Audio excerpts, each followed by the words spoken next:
નમસ્કાર દર્શક મિત્રો, હું શ્વેતા. આપનું સ્વાગત છે અમારી ચેનલ રસોડુમાં. આજે અમે તમને ફરી એકવાર જામનગર લઈ આવ્યા છે વર્ષા અંદાણીજીના ઘરે. વર્ષાજી, આજે અમારા વ્યુઅર્સને તમે શું શીખવવાના છો? આજે હું તમારા માટે મખાણા બટેટાનું શાક બનાવતા શીખવાડીશ.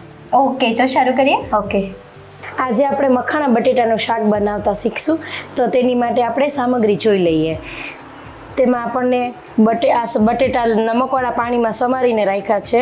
ટમેટાં, ડુંગળી, તેલ, ધાણા જીરું, કોથમરી, લાલ મરચું, નમક અને ગરમ મસાલો અને મખાણા ને પાણી જોશે. આપણે 2.5 પાવડા જેટલું તેલ જશે એ નાખી દઈશું. આપણું તેલ ગરમ થઈ ગયું છે. હવે આપણે તેમાં ડુંગળી નાખી દઈશું.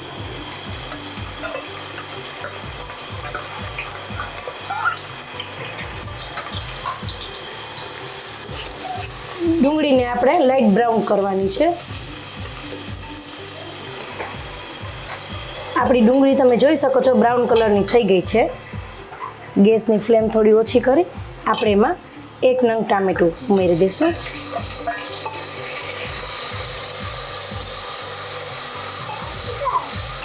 સેજ હલાવી લઈશું. થોડુંક અમથું ચમચી જેટલું પાણી નાખી અને આપણે 1 વિસલ વગાડી લઈશું.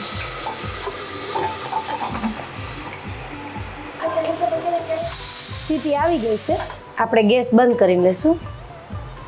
આપણે 1 સીટી વગાડીને કુકર ઠંડુ કરવા મૂકી દીધું હતું. હવે આપણે ટામેટાને હલાવી લઈશું.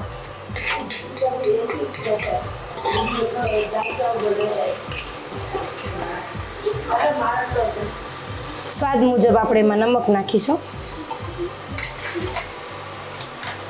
લાલ મરચા, ધાણા જીરું પાવડર, મસાલા બધા આપણે મિક્સ કરી લઈશું. હવે આપણે આ નમકવાળા પાણીમાં બટેટા પલાળીને રાખ્યા હતા, આપણે એ નાખી દઈશું.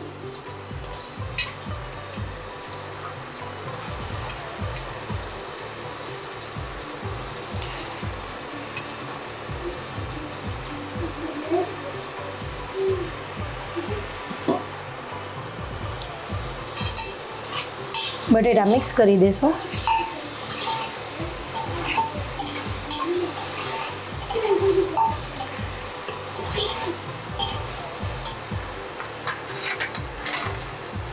મખાણા આપણે લઈ લઈશું. એને પણ આપણે મિક્સ કરી લઈશું.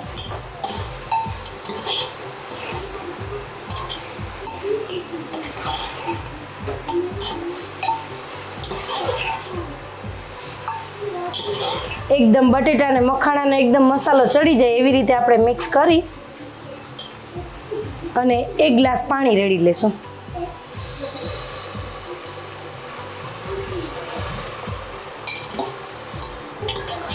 ફરીથી હલાવી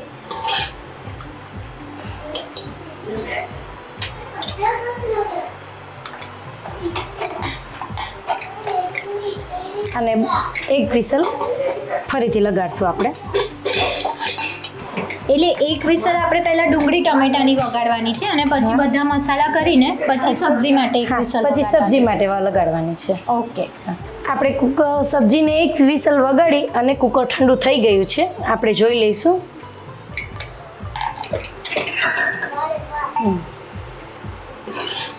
સબ્જી તૈયાર છે. આપણે એમાં ગરમ મસાલો સ્પ્રિંકલ કરીશું અને કોથમીર નાખીશું.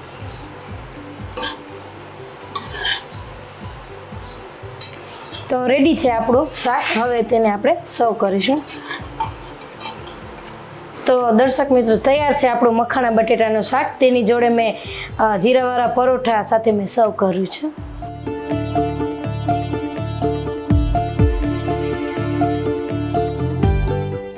વર્ષાજી, અમારા વ્યુઅર્સને મખાના બટેકાની સબ્જી શીખવાડવા માટે ચેનલ તરફથી સર્ટિફિકેટ અને gift. Thank you. Welcome ma'am. આવી અવનવી અને યુનિક રેસિપી અમારા ચેનલ થ્રુ જોવા માટે અમારી ચેનલને સબસ્ક્રાઇબ કરી દો અને ઇન્સ્ટા અને ફેસબુક પેજને પણ ફોલો કરવાનું ભૂલતા નહીં, જેની લિંક અમે નીચે જણાવેલી છે. ધન્યવાદ.